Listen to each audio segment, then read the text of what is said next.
दोस्तों आज हम आए हैं Aslam paradise makeup studio training centre. ठीक है, ये लोकेटेड है Adarsh Nagar, near by metro station. ये सामने नियर बाय मेट्रो स्टेशन, ये सामने आपको दिख रहा है मेट्रो स्टेशन। और चलिए आपको दिखाते हैं। आज यहाँ पे हम इंस्टीट्यूट में कुछ चीज़ें सीखेंगे, हेयर पैच कैसे लगाते हैं। और यहाँ पे नीचे साइड में देखिए सैलून है, लग्जरियस सैलून है, काफ़ी अच्छा इंटीरियर है इनका।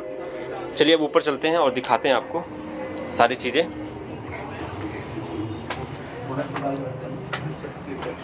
हेलो सर, कैसे हैं? First class sir, fine. Hello guys, good morning. Myself master Mohammad Aslam और मैं खड़ा हूँ Aslam paradise unisex salon and institute में, आदर्श नगर।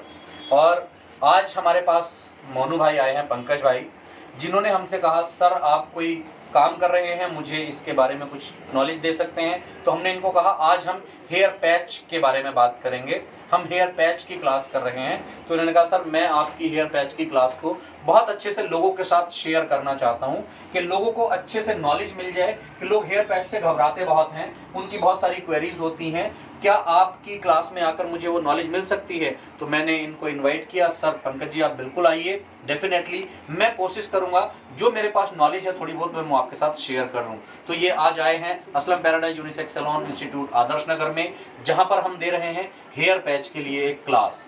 तो वेलकम, आइए हम देते हैं हेयर पैच की क्लास को स्टार्ट करते हैं। नॉन सर्जिकल हेयर पैच की हम बात कर रहे हैं। नॉन सर्जिकल जिसमें हम किसी भी तरह का कोई कट, किसी भी तरह का कोई टाँका, कोई चीरा हम अपने क्लाइंट के हेड पर नहीं लगाते। हम लोग नॉन सर्जिकल हेयर पैच की बात कर रहे हैं, जिसमें हम क्विकली लोगों को इंस्टेंट रिजल्ट देते हैं कि उनके हेड पर इमीडिएट हेयर ग्रो कर जाता है। तो हम हेयर की ग्रोइंग की बात कर रहे हैं नॉन सर्जिकल की। नॉन सर्जिकल में सर हम देख रहे हैं कि जितना हमारा हिस्सा बाल्ड हो जाता है, हेयर आज के वक्त में बहुत ज़्यादा लुक के लिए मैटर करता है। पहले के ज़माने में लोग शायद अपने आप को उतना लुक के लिए बेहतर नहीं सोचते थे, लेकिन आज लोग अपने बालों के लिए बहुत ज़्यादा क्रेजी हो गए हैं और उनको लगता है कि मेरा जो लुक है वो परफेक्ट रखना चाहिए, दिखने में बहुत ज़्यादा परफेक्ट होना चाहिए। और बालों का कितना फ़र्क है एक दूसरे के साथ हम अब देख रहे हैं अपने एक डमी को, जिसको हमने लिया हुआ है इस काम के लिए कि हम इसके ऊपर नॉन सर्जिकल पैच जो है वो फिक्स करेंगे तो इसका लुक कैसे बदल जाएगा। अभी जैसे आप इसको देख रहे हैं, इसके लुक में हमने इसका जो क्राउन एरिया है वो क्लीन किया हुआ है। जनरली जो लोगों के हेड बाल्ड होते हैं वो इसी पोर्शन पर होते हैं। इसके लिए हम लोग दो तरह के काम करते हैं, एक तो ट्रांसप्लांट और दूसरा नॉन सर्जिकल हेयर पैच। तो ट्रांसप्लांट डॉक्टर्स करते हैं, जिसके बारे में वो ज़्यादा अच्छे से ब्रीफ कर सकते हैं, वो ज़्यादा अच्छे से उसकी काउंसलिंग कर सकते हैं, वो ज़्यादा कई गुना बेहतर तरीके से बता सकते हैं कि वो ट्रांसप्लांट कैसे होता है। हम यहाँ पर नॉन सर्जिकल की बात कर रहे हैं, तो हम यहाँ पर हेयर पैच की बात करेंगे। इसके बारे में हम डिटेल करेंगे, ये किस किस साइज इसके होते हैं, किस तरह के लोगों को किस तरह का हेयर पैच लगाया जाना चाहिए, एज फैक्टर कैसा है, उसका वर्क कैसा है, उसके हिसाब से हम उसको हेयर पैच की डिज़ाइनिंग करते हैं। हेयर पैच की डिज़ाइनिंग करने के लिए हम सबसे पहले अपने बाल्ड एरिया को मेजर करते हैं, अपने इंची टेप से मापते हैं। इंची टेप से मापने के बाद हम अपने पैच का साइज डिसाइड करते हैं। जैसे कि हम इस बाल्ड एरिया की बात करें, अप्रॉक्स 5 इंच का मेरा पीस जो है वो बाल्ड है। और अगर मैं इसके सेकंड पोर्शन की बात करूं तो ये अप्रॉक्स 6 to 6.5 इंच के मेजरमेंट में जा रहा है। मतलब इस पर जो मेरा पैच लगेगा वो 7/5 का लगेगा। इस पर जो मेरा पैच लगेगा वो 7/5 का लगेगा। अगर मुझे क्लिप एक्सटेंशन पर जाना है तो 1 इंच एक्स्ट्रा, और अगर फिक्स पर जाना है तो सेम साइज। यहाँ मैंने 2 वर्ड इस्तेमाल किए। अगर मुझे फिक्स पर जाना है तो सेम साइज, और अगर मुझे क्लिप एक्सटेंशन पर जाना है तो 1 इंच एक्स्ट्रा की हम बात कर रहे हैं अपने पीस की। गाइस, हम पैच के साइज को कैसे मेजर करते हैं? हम पैच के साइज को मेजर करते हैं, जैसे हमने फर्स्ट पैच का साइज मेज़र किया था, 6 इंच हमारा पैच का इसका ब्रॉडनेस है, और हम इसका डेप्थ मेजर कर रहे हैं तो इसकी 7 इंच की हमारी डेप्थ है। तो दैट मीन्स ये जो हमारा पैच है ये 6/7 का है, 6 इंच बाई 7 इंच का। बहुत अच्छी ब्रांड, बहुत अच्छी क्वालिटी का ये पैच है। हम इसको फिक्स करने की कोशिश करेंगे अपने बाल्ड एरिया पर, और फिर हम देखेंगे कि कैसे हमारे बालों के लुक बदलते हैं। इसके लिए हम इसमें क्लिप ऑन का इस्तेमाल कर रहे हैं। हम इसके लिए इसमें क्लिप ऑन का इस्तेमाल कर रहे हैं। क्लिप, ये क्लिप हमें अपने नेचुरल हेयर पर होल्ड करने रहते हैं। ये क्लिप हमें अपने नेचुरल हेयर पर होल्ड करने रहते हैं और इसको फिक्स करने के लिए हम अपने फ्रंट एरिया पर नो शाइन टेप का इस्तेमाल करते हैं। एक टेप मैं आपको अभी शो करूंगा जिसको हम लोग नो शाइन टेप कहते हैं, जो हमारा फ्रंट एरिया है। इस फ्रंट एरिया पर हम अपने नो शाइन टेप को फिक्स करेंगे। हमारे जो क्लिप हैं वो हम अपने नेचुरल हेयर पर होल्ड करेंगे। पैच का मेजरमेंट किया, मेजरमेंट करने के बाद हम देखते हैं कि हमारे कस्टमर का हेयर लाइन किस जगह पर था जब वो बाल्ड हुआ था उससे पहले। अगर हम फिंगरिंग की बात करें तो आईब्रोज के सेंटर में हम फिंगर रखते हैं और अपने क्लाइंट के फोरहेड को मेजर करते हैं। मिनिमम 3 फिंगर और मैक्सिमम 4 फिंगर में हम अपने क्लाइंट की मेजरमेंट रखते हैं। अब जैसे कि हम अपनी डमी को देख रहे हैं, ये हमारे 3 फिंगर में मेजर हो रही है। सो दैट मीन्स हम अपने आईब्रोज के सेंटर पर अपनी फिंगरिंग करेंगे, first, second and then third finger के बाद जैसे ही हम इसको एडजस्ट करेंगे, हमारी 3 फिंगर में हमारी डम्मी का जो हेयर लाइन है वो मेजर हो रहा है। सो दैट मीन्स हम यहाँ पर इसको मार्किंग कर लेंगे। मार्किंग कर लेंगे 3 फिंगर,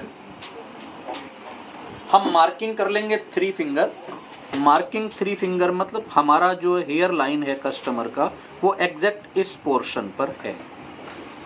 इस पोर्शन पर मार्किंग करने के बाद हम अपने पैच पर भी एक मार्किंग करेंगे कि हमारा जो पैच का सेंटर पॉइंट है वो किस जगह पर है।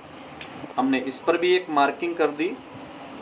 मार्किंग करने के बाद हमने अपने पैच के ऊपर double tape, no shine tape, जो हमारी एक बहुत अच्छा नो शाइन टेप हमें मिलती है काम करने के लिए, हम इस नो शाइन टेप के 2 पीस या 1 पीस, जैसा मेरा बाल्ड एरिया होता है, मैं उस पर 1 पीस या 2 पीस अपने नो शाइन टेप के फिक्स करता हूँ।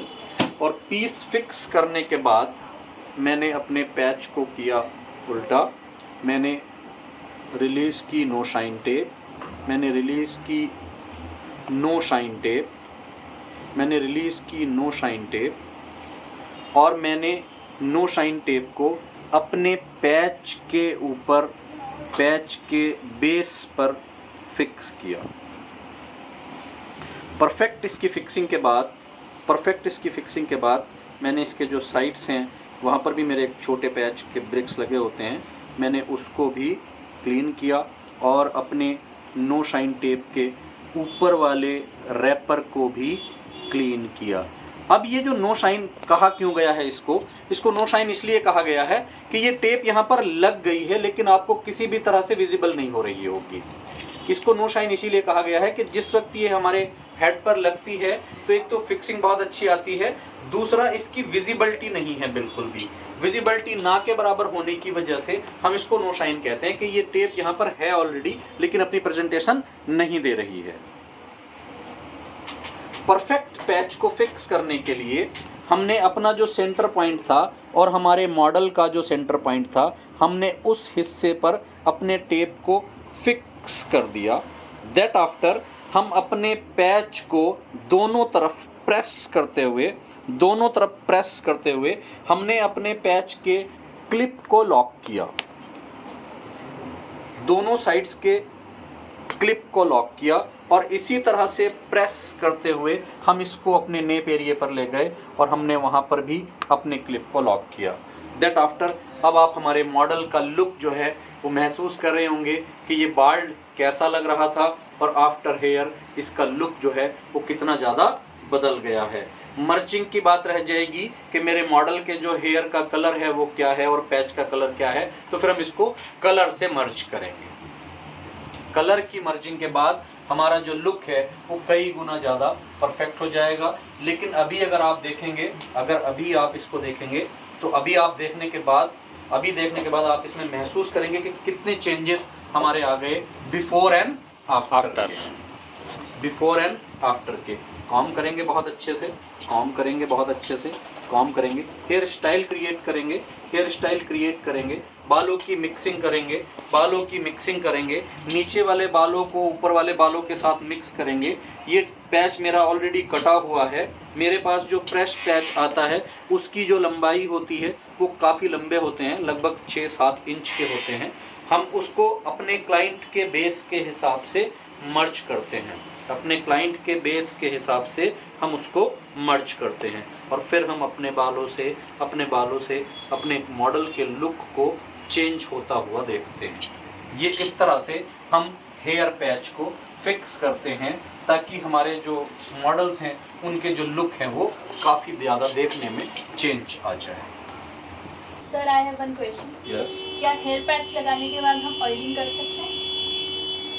देखिए जैसे हमारे स्टूडेंट्स ने अभी पूछा, बहुत अच्छा सवाल है। सवाल जितने ज़्यादा होंगे उतना ही ज़्यादा आपको नॉलेज जो है वो गेन होगी। उन्होंने पूछा सर क्या हम हेयर पैच लगाने के बाद ऑयलिंग कर सकते हैं?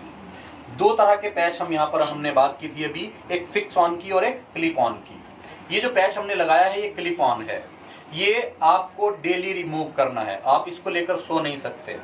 तो जब आप इसको रिमूव करेंगे, आफ्टर रिमूविंग आप अपने हेड को ऑयलिंग कर सकते हैं। सुबह आप वॉश करेंगे और वॉश करने के बाद अपने पैच को फिर से पेस्ट कर लें। सर ये जो आपने फ्रंट पर टैप लगाई है ये कितने दिन तक काम करती है? यस डेफिनेटली, बहुत अच्छा सवाल है नज़ीर का। उन्होंने पूछा सर जो आपने फ्रंट पर टेप का एप्लीकेशन दिया है ये टेप कितने दिन तक परफेक्टली काम करेगी? तो यस, आपने जब इसको डेली रिमूव करना है तो अप्रॉक्स 4 और 5 डेज़ के बाद इसकी जो पकड़ है वो थोड़ी लूज़ हो जाएगी। तो 4 और 5 डेज़ के बाद आप इस टेप को अपने आप चेंज कर सकते हैं। इसके चेंजेस में कोई बहुत ज़्यादा स्पेशल काम नहीं है, आप खुद इस टेप को चेंज करके नए टेप को इसकी जगह पर पेस्ट कर सकते हैं और उसके बाद आपकी जो पकड़ है वो वापस से मजबूत हो जाएगी। सर ये इस पैच को लगा करके बाइक में कितनी स्पीड में चल सकते हैं? ओके, हटाएगा तो नहीं? बहुत अच्छा सवाल किया हमारे को तौफीक भाई ने। काफ़ी दूर से ये आए हैं हमारी क्लास के लिए, आई थॉट इटावा से ये लोग आए हैं, काफ़ी दूर से इन्होंने इस क्लास को अटेंड किया है। सो इन्होंने मुझसे सवाल पूछा सर अगर मैं क्लिप ऑन पैच लगा रहा हूँ क्या मैं बाइक रन कर सकता हूँ? जनरली सवाल होता है कि एयर का प्रेशर काफ़ी ज़्यादा होता है फ्रंट से और उसकी वजह से क्या मेरा हेयर पैच उठ तो नहीं जाएगा, पीछे की तरफ तो नहीं पलट जाएगा? तो बहुत अच्छा सवाल इन्होंने किया कि क्या मैं हेयर पैच लगाने के बाद, क्लिप ऑन पैच लगाने के बाद बाइक रन कर सकता हूँ? यस डेफिनेटली रन कर सकते हैं। जो टेप हमने इस पर फ्रंट पर पेस्ट की है उस टेप की पेस्टिंग की वजह से इसका प्रेशर काफ़ी हद तक बैलेंस रहता है और 60-70 की स्पीड तक भी अगर आप जाना चाहें तो आप अपनी मोटर बाइक को रन कर सकते हैं बिना किसी हेलमेट को वेयर किए। वैसे तो आपको हमेशा हेलमेट वेयर करके ही ड्राइव करना चाहिए, लेकिन जैसे कि हम सिर्फ इस पैच के प्रोफेशन की बात कर रहे हैं तो आप 60-70 की स्पीड तक भी मोटर बाइक रन कर सकते हैं। इस पैच की नीचे उतरने के कोई चांस नहीं बनेंगे। इसके साथ साथ जैसे कि मान लीजिए आपने पैच लगा रखा है और मौसम का कोई पता नहीं होता कि मौसम कभी भी ऊंचा नीचा हो सकता है, बारिश अगर आ गई है तो आपको पैच लगाए हुए घबराने की कोई ज़रूरत नहीं है। ये पैच जो डबल टेप है ये वाटर रेसिस्टेंट होती है, पानी से ये बहुत जल्दी लूज़ नहीं होगी। आप इसको बहुत अच्छे से बाइक को बारिश के अंदर भी चला सकते हैं, बारिश के वक्त भी आप अपने पैच के साथ बाहर जा सकते हैं, नहा सकते हैं, आपस में घूम सकते हैं, कोई दिक्कत नहीं आती किसी भी तरह की। टेप लगाई है ये स्किन फ्रेंडली है या इससे स्किन को इफेक्ट हो सकता है? देखिए बहुत अच्छा क्वेश्चन किया है सुहेल ने पूछा सर क्यों प्रोडक्ट आपने इसके ऊपर पेस्ट किया? ये प्रोडक्ट क्योंकि हमारी स्किन के साथ पेस्ट होता है, पहले ये पैच पर और उसके बाद स्किन के साथ पेस्ट होता है। तो जो टेप आपने इसके लिए यूज़ की है क्या वो हमारी स्किन के लिए फ्रेंडली है? So yes definitely. हम यहाँ किसी ब्रांड की बात नहीं कर रहे हैं, हम यहाँ किसी प्रोडक्ट को प्रमोट करने की बात नहीं कर रहे हैं, लेकिन जितने भी प्रोडक्ट बनते हैं कंपनियां उनके कई हज़ार टेस्ट करती हैं पहले से, उसके बाद वो उनको मार्केट में उतारती हैं। तो जितने भी प्रोडक्ट हम इसके ऊपर इस्तेमाल करते हैं, लाइक ग्लू इस्तेमाल करते हैं ultra hold, like double tape इस्तेमाल करते हैं, लाइक नो शाइन टेप इस्तेमाल करते हैं, लाइक हम अपना वॉकर का कंपनी का एक स्कैल्प प्रोटेक्टर इस्तेमाल करते हैं, या C22 सॉल्वेंट ग्लू को रिमूव करने के लिए करते हैं, टेप को क्लीन करने के लिए करते हैं। तो ये सारे प्रोडक्ट स्किन फ्रेंडली होते हैं, ये सारे ही प्रोडक्ट स्किन फ्रेंडली होते हैं और इनके यूज करने से हमारी स्किन को किसी तरह का कोई हार्म नहीं बनता। ये सभी प्रोडक्ट हमारी स्किन को बहुत अच्छे से प्रोटेक्ट करते हैं, हमारे लुक बहुत अच्छे निकलते हैं और आफ्टर हेयर पैच हमारे मॉडल्स का लुक भी काफ़ी कुछ चेंज हो जाता है, गॉर्जियस चेंज आते हैं उनमें। जिस वक्त वो आ रहे होते हैं तो उनका कॉन्फिडेंस लूज होता है कि सर मेरे हेड पर बाल नहीं है, मैं कहीं जाता हूँ तो मुझे देखने में अच्छा नहीं लगता, लोग मुझे कुछ अजीब नज़रों से देखते हैं। तो अगर मैं चाहता हूँ कि मेरे लुक जो है वो चेंज हो जाए तो मैं क्या करा सकता हूँ? तो उसके पास दो ऑप्शन होते हैं, एक सर्जिकल और एक नॉन सर्जिकल। सर्जिकल के लिए वो डॉक्टर से कंसल्ट करता है और नॉन सर्जिकल के लिए हम लोगों से। नॉन सर्जिकल में हम उसको पैच का प्रेफरेंस देते हैं कि आप पैच लगवा सकते हैं किसी भी तरह का, फुल पेस्टिंग का भी, हाफ पेस्टिंग का भी और क्लिप ऑन भी। ये डिपेंड करता है क्लाइंट किस चीज के साथ ज्यादा कंफर्टेबल फील करता है।